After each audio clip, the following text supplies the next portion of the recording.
महर्षि स्वामी दयानंद जी महाराज कहते हैं कि अवश्यमेव भोक्तव्यम कृतम कर्म शुभाशुभम। हर मनुष्य को किए हुए शुभ अशुभ कर्मों का फल मिलता ही है। नमस्ते दोस्तों, मैं हूं ओम देवारिया और आप सभी का स्वागत करता हूं छोटी सी कहानी में। एक बार की बात है कि दो भाई थे, जिनमें जो बड़ा भाई था वो ध्यान किया करता था, मेडिटेशन किया करता था, पूजा खूब किया करता था, भगवान को मानता था।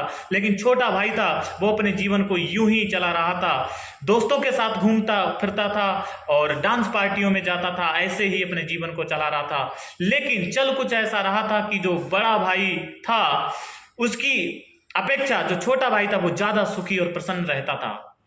एक बार की बात है कि एक दिन बड़ा भाई मेडिटेशन सेंटर जाता है, वहां पर घंटों घंटों ध्यान करता है, मेडिटेशन करता है। और मेडिटेशन करने के बाद जब वो वापस घर को लौटता है तो लौटते वक्त उसके पैर में एक शीशा लग जाता है। शीशा लगने की वजह से उसका पैर जख्मी हो जाता है, रक्त बहने लगता है। जैसे तैसे करके वो घर पे वापस आता है और बैठा होता है कि इतने में ही छोटा भाई आता है। छोटा भाई आता है, वो बहुत प्रसन्न होता है, हंसता हुआ आता है और देखता है कि छोटा भाई पीर की दर्द की वजह से चिल्ला रहा है, करा रहा है। ऐसे में छोटा भाई बड़े भाई से कहता है कि भाई देखा कि मैं आपको हमेशा कहता हूं, आपको मिल के आ रहा है इस मेडिटेशन से, ध्यान से, ये दर्द, ये पीड़ा।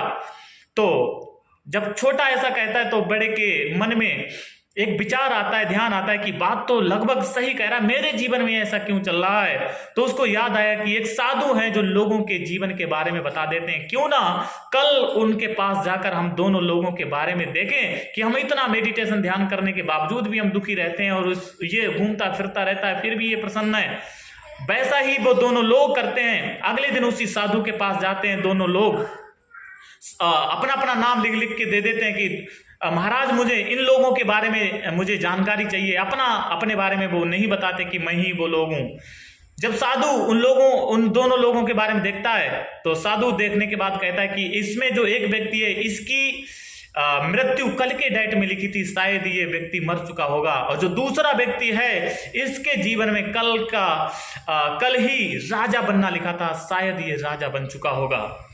तो थोड़े समय के बाद कहते हैं वो व्यक्ति कहते हैं, दोनों लोग कहते हैं साधु से कि महाराज मुझे क्षमा करिए, मैं ही वो दोनों लोग हूं जिनका आपने अभी वर्णन किया है। तो साधु कहते हैं ऐसा कैसे हो सकता है, इनमें से एक व्यक्ति की कल मृत्यु लिखी थी और एक का राजा बनना लिखा था, आप दोनों लोगों के साथ आप ऐसे हैं, ऐसा क्यों है? मैं आपके बारे में जानना चाहता हूं, आखिर आप करते क्या हैं? तो जो बड़ा है वो कहता है कि मैं तो मेडिटेशन करता हूं, ध्यान करता हूं, भगवान की पूजा करता हूं।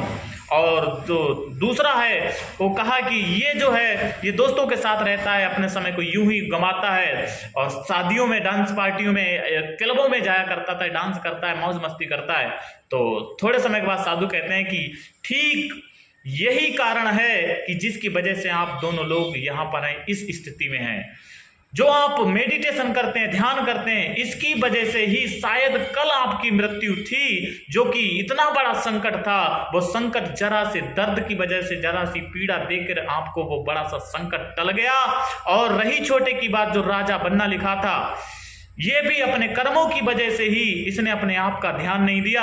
इसकी वजह से इसको मामूली सा एक कल की डेट में जो पैसों का हार इसको मिला था, वो हार छोटा सा गिफ्ट की वजह से जो बड़ा राजा बनना लिखा था वो इसका टल गया, इसका निकल गया। दोस्तों वापस वो दोनों लोग घर पर आ जाते हैं। बड़े भाई को वो चीज समझ आ जाती है।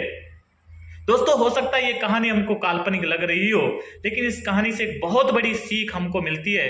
ये कहानी हमको सिखाती है कि बहुत सारे लोग इस दुनिया में हैं जिनको छोटी छोटी उपलब्धि मिल जाती है, थोड़ा सा अचीवमेंट हो जाता है। अचीवमेंट आते ही उनके जीवन में अहम आ जाता है, अहंकार आ जाता है, लोगों के साथ छल कपट करने लगते हैं, धोखा देने लगते हैं, अपने आप को तीरंदाज समझने लगते हैं, सिर्फ छोटी सी उपलब्धि की वजह से। लेकिन सच्चाई तो यह है कि उस व्यक्ति के जीवन में हो सकता है कि राजा बनना लिखा हो सकता है बड़ी बड़ी उपलब्धियां लिखा हो सकता है उसके जीवन में संसार का सुख लिखा हो, लेकिन इन्हीं कर्मों की वजह से, इन्हीं कार्यों की वजह से जो लोगों के साथ थोड़ा सा सुख मिलने के पश्चात उस छल कपट करने लगा, धोखा देने लगा, ईगो दिखाने लगा, याद रखना इनकी वजह से ही वो बड़ी बड़ी जो उपलब्धियां है, बड़ा बड़ा अचीवमेंट है, जो बड़ा सुख मिलने वाला है वो टल जाता है। ये कहानी हमको ये चीज सिखाती है कि हमको कभी भी ईगो नहीं दिखाना चाहिए, अहंकार में नहीं आना चाहिए।